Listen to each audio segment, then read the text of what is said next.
جب اسلام والے لوگ تھے، وقار والے لوگ تھے، جب 313 میدان میں اتر گئے تھے تو پورے کافروں کو میدان چھوڑ کر بھاگنا پڑا تھا۔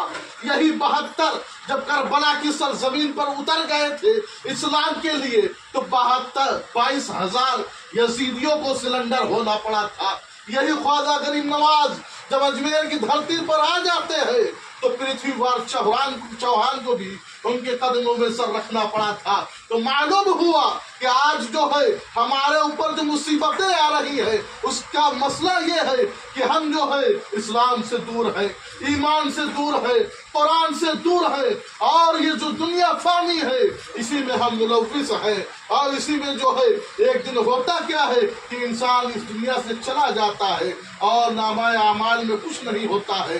آپ یاد رکھیے جب انسان جو ہے قبر میں جاتا ہے تو 4 شعلے جو ہیں اس کی طرف بڑی تیزی سے بڑھتے ہیں۔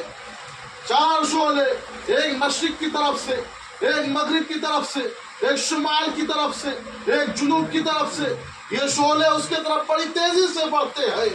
اور اگر کوئی نماز پڑھنے والا ہوتا ہے، نمازی ہوتا ہے، نماز کا پابند ہوتا ہے تو ایک شعلہ جو ہے اس نماز جو ہے آتی ہے، ڈھال بن جاتی ہے، اس شعلے کو روک دیتی ہے۔ اور جو ہے جو کوئی روزہ رکھنے والا ہوتا ہے اور جب دوسرا شعلہ اس کی طرف بڑھتا ہے اور جو اللہ کی رضا کے لیے روزہ رکھتا ہے تو وہ جو روزہ ہوتا ہے اس شعلے کو روک دیا کرتا ہے۔ اور جو اللہ کی رضا پہ راضی ہونے والا صابر ہوتا ہے، صبر کرنے والا ہوتا ہے، اور جو ہے جب صبر کرتا ہے لئن شکرتم لازیدنکم ولئن کفرتم ان عذاب ربک لشدید، اللہ کی طرف سے جو بھی باتیں آئے اس کو جو ہے شکر سے اگر آپ دیکھیں، مختصر سی بات آپ سماعت فرما لیں۔ آپ جو ہے جب نبی اکرم صلی اللہ تعالی علیہ وسلم مدینہ میں ہجرت فرمایا تو لوگوں نے جو ہے وہاں پر خوشی مناتے تھے 2 دن۔ اس میں کیا ہوتا تھا، کھیل تماشے ہوا کرتے تھے اور لہو لعب میں دن گزار دیتے تھے۔ لیکن ہمارے نبی نے یہ پیغام دیا کہ عید کی نماز شکرانہ پڑھو، بقرعید کی نماز شکرانہ پڑھو۔ حالانکہ یہ واجب ہے شکرانے کے طور پہ، یہ آپ نے فرما دیا۔ اب جو ہے کوئی مصیبت آتی ہے تو رب کے قریب ہو جاؤ، سجدہ و سجود ہو جاؤ رب کی بارگاہ میں۔ جب اللہ کی سجدے میں جب انسان ہوتا ہے تو رب کے سب سے قریب ہوتا ہے، اور اللہ تعالیٰ جو ہے ان اللہ مع الصابرین، بے شک اللہ صبر کرنے والوں کے ساتھ ہے۔ تو جب صابر ہوتا ہے، صبر کرتا ہے تو اللہ تعالیٰ اسے فلاح و کامیابی عطا فرماتا ہے۔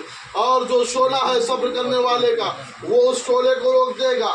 اور جو چوتھا شعلہ اس کی طرف بڑھتا ہے، جو صدقہ خیرات کرنے والا ہوتا ہے، سخی ہوتا ہے، رب غریبوں کو، مسکینوں کو، یتیموں کو کھلاتا ہے۔ وَيُطْعِمُ الطَّعَامَ عَلَىٰ حُبِّهِ مِسْكِينًا وَيَتِيمًا وَأَسِيرًا، اس طریقے سے یعنی جو ہے جو غریب پر، یتیم پر، مسکین پر صدقہ خیرات کرتا ہے، اور اسیر جو ہے قیدیوں کے لیے کہا گیا، ان کی جو رہائی کا انتظام کرتا ہے، اللہ تعالیٰ جو ہے وہ جو ہے شعلہ کو روک دیتا ہے۔ جو سخی ہوتا ہے، صدقہ خیرات کرنے والا ہوتا ہے۔ اور حدیث شریف کا بھی مفہوم یہی ہے، قال النبی صلی اللہ تعالی علیہ وسلم السخی قریب من اللہ، سخی اللہ کے قریب ہے، قریب من الناس، سخی لوگوں کے قریب ہے، قریب من الجنہ، سخی جنت کے قریب ہے، بعید من النار، اور جہنم سے دور ہے۔ بخیل کے بارے میں بتایا گیا البخیل بعید من اللہ، بخیل جو ہے وہ اللہ سے دور ہے۔